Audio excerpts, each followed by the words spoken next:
বুঢ়ীৰ সাধু। মেকুৰী জীয়েকৰ সাধু। এঘৰ মানুহৰ এজনী বৰ চেনেহৰ মেকুৰী আছিল। তাই গাভিনী হৈছিল। ঘৰৰ গিৰিহঁতনীও ঠিক সেই সময়তে গা ভাৰি আছিল। মেকুৰীজনী বৰকৈ মাছ খাবৰ মন যোৱাত তাই মোৰ মাছ খাবৰ মন গৈছে বুলি গিৰিহঁতনীক ক'লে। গিৰিহঁতনীয়ে উত্তৰ দিলে, আই হে, তই চপাই কুচাই আনি দিলেহে মই খাবলৈ দিব পাৰোঁ, নহ'লেনো মই ক'ৰ পৰা দিম। ইয়াকে শুনি মেকুৰীজনীয়ে সেইদিনাখনৰ পৰা অইনৰ ঘৰৰ পৰা চোৰ তাৰি বা ডকা হকা দি কোনো ৰকমে মাছ আনি দিবলৈ ধৰিলে। ইফালে গিৰিহঁতনীয়ে মাছ ৰান্ধি খাই মেকুৰীজনীক খালি কাইপুৰ খাবলৈ দিলে। সেইদৰে মেকুৰীজনীয়ে দিনেও মাছ আনি খাবলৈ নেপায়। ইয়াতে তাই মনৰ বৰ বেজাৰ লাগি গিৰিহঁতনীক খাও দিলে, মোৰ পেটত যি আছে তাইৰ পেটলৈ যাওক, আৰু তাইৰ পেটত যি আছে মোৰ পেটলৈ আহক। ইয়াৰ কিছুদিনৰ পাছতে সঁচাকৈয়ে গিৰিহঁতনীয়ে দুটা মেকুৰী পোৱালি পালে, আৰু মেকুৰীজনীয়ে দুজনী ছোৱালী পালে। আতৌ পুতৌ কৰি মেকুৰীয়ে ছোৱালী দুজনীক কোনো ৰকমে ডাঙৰ কৰিলে। ছোৱালী দুজনীক ঘৰতে থৈ মেকুৰীয়ে নিতৌ মাছ গাখীৰ ইত্যাদি বিচাৰি যায়।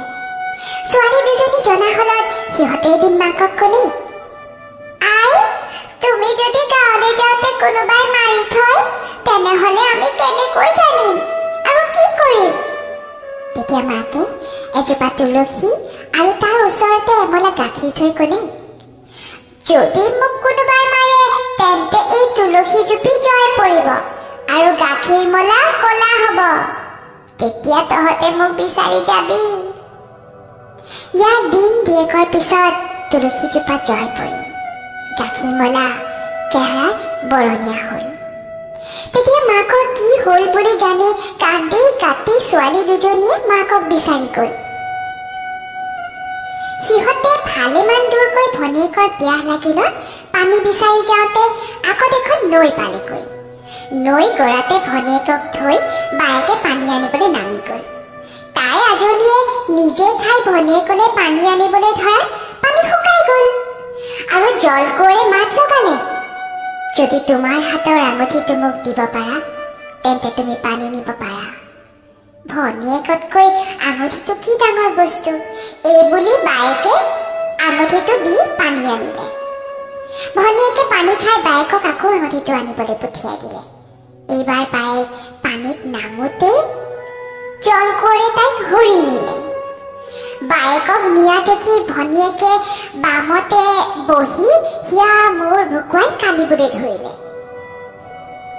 ইয়াৰ কিছুপৰৰ পিছতে এজন মুদৈ বেপাৰলৈ আহোঁতে অকলশৰীয়া ৰূপহী ছোৱালীজনীক নৈ পাৰত বহি থকা দেখি তাইক নাৱত ভৰাই লৈ গুচি গ'ল। ঘৰ পাই মুদৈয়ে তাৰ দুজনী ঘৈণীয়েকৰ লগতে তাইকো এজনী সৰু ঘৈণীয়েক পাতি ল'লে। কোমল বয়সীয়া সৰু ঘৈণীয়েকক মুদৈয়ে আগৰ দুজনী ঘৈণীয়েকতকৈ বেছি মৰম কৰিবলৈ ধৰিলে। খিয়ালতে ই দুজনীয়ে কেনেকৈ মুদৈয়ে এইক দেখিব নোৱাৰা হয় তাৰেহে উপায় চিন্তিবলৈ ধৰিলে। তাই প্ৰথমবাৰ ঔষধৰ সময়ত তাইক চকু দুটা কাপোৰেৰে বান্ধি তাই এটা ঢেঁকী থোৰা পালে বুলি কৈ তাই পোৱা মতা ল'ৰাটো সতিনীয়েকহঁতে নৈত উটুৱাই দিলে। পিছৰ বাৰতো তাই তেনেকৈয়ে এটা ৰঙালাও পালে বুলি সিহঁতে কৈ আচল মতা ল'ৰাটো নৈত উটাই দিলে। সিফালে জলকোঁৱৰে হৰি নিয়া বায়েকে সেই উটাই দিয়া ল'ৰা দুটাক ভনীয়েকৰ ল'ৰা বুলি জানিব পাৰি তুলি তালি ডাঙৰ দীঘল কৰিলে। মুদৈয়ে সৰুজনী ঘৈণীয়েকৰ এইবোৰ সঁচা কথা ভাবি তাইক কুলক্ষণীয়া তিৰোতা বুলি ঠিক কৰি নিজৰ ঘৰৰ পৰা খেদি দি চোৱাপাতনিত ঘৰ এটা সজাই থ'লে। তাই চোৱাপাতনিতে এটা ঘৰত দুখেৰে দিন কটাবলৈ ধৰিলে। এদিন মুদৈয়ে বেপাৰলৈ যাওঁতে পানীৰ মাজতে জলকোঁৱৰে তেওঁৰ নাওখন ধৰি ৰখালে। মুদৈয়ে নাওখন কোনো ৰকমে এৰুৱাব নোৱাৰি কি কৰোঁ বুলি বিচুৰ্তি হৈ থাকোঁতে পানীৰ মাজৰ পৰা কোনোবাই মাত লগাই ক'লে, তুমি এটা সকাম কৰিবলৈ গাত পাতি লোৱা আৰু কেতিয়া কৰিবা তাক ঠিৰাংকৈ কৈ তোমাৰ তামোলৰ হাঁচতিখন আৰু লাখুটিডাল পেলাই থৈ যোৱা, তেহে তোমাৰ নাও মুকলি হ'ব। মুদৈয়ে উপায় নাপায় এটা বৰ সবাহ কৰিবলৈ দিন ঠিক কৰি হাঁচতিখন আৰু লাখুটিডাল তাতে পেলাই দিলত নাওখন চাকৰে এৰাই গ'ল। ইফালে জেঠাইকে সেই ল'ৰা দুটাক সিহঁতৰ মাকে মেকুৰীৰ পেটত জন্ম লোৱাৰ পৰা আৰম্ভ কৰি সিহঁতক নৈত উটাই দিয়ালৈকে এইবোৰ কথা বৰ্ণনা কৰি ক'লে। আৰু সেই সকলো কথাখিনি সিহঁতৰ বাপেকে পতা বৰ সবাহৰ দিনা সিহঁতে ৰাইজক ক'বলৈ ক'লে। সিহঁতে সবাহৰ দিনা বাপেকৰ লাখুটিডাল আৰু হাঁচতিখন লৈ মুদৈৰ ঘৰৰ ফালে যাবলৈ ধৰিলে।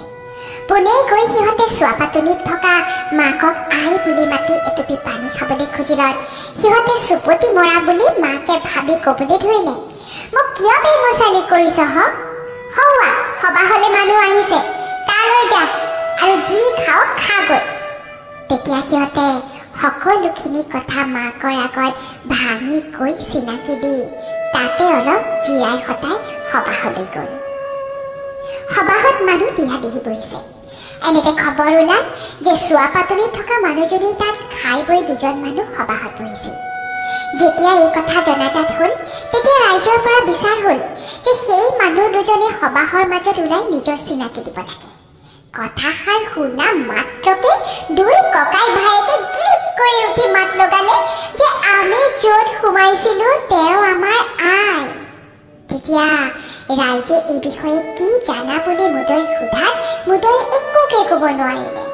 তেতিয়া ৰাইজে এই বিষয়ে ক'বলৈ কোৱাত বৰটোৱে মাত লগালে যে ৰাইজে যেন সকলো কথা মন দি শুনে।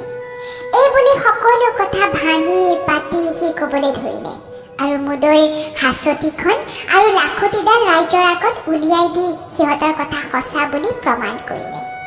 মুদৈয়ে হাঁহ হুমুনিয়া কাঢ়ি সৰগ পৰা মানুহ যেন হ'ল আৰু লাখুটিডাল হাঁচতিখন নিজৰ বুলি শোল কাঢ়িলে। তেতিয়া সকলোৱে সতিনীৰ কুমন্ত্ৰণা বুজিব পাৰিলে আৰু মুদৈৰ ঘৈণীয়েকহঁতক মতাই সকলো কথা সোধাত সিহঁতে একো মাতিব নোৱাৰিলে। ৰাইজেও একো হাই উৰুমি নোহোৱাকৈ সবাহ খাই গ'ল। সবাহৰ পিছত মুদৈয়ে ঘৈণীয়েক দুজনীৰ নাক কাণ কাটি সিহঁতক খেদি দিলে আৰু ল'ৰা দুটিৰ সৈতে সৰু ঘৈণীয়েকক আনি ঘৰ সোমোৱালেহি। ল'ৰা দুটিও বাপেক মাকৰ বুকু জোৰাই ঘৰতে থাকিল।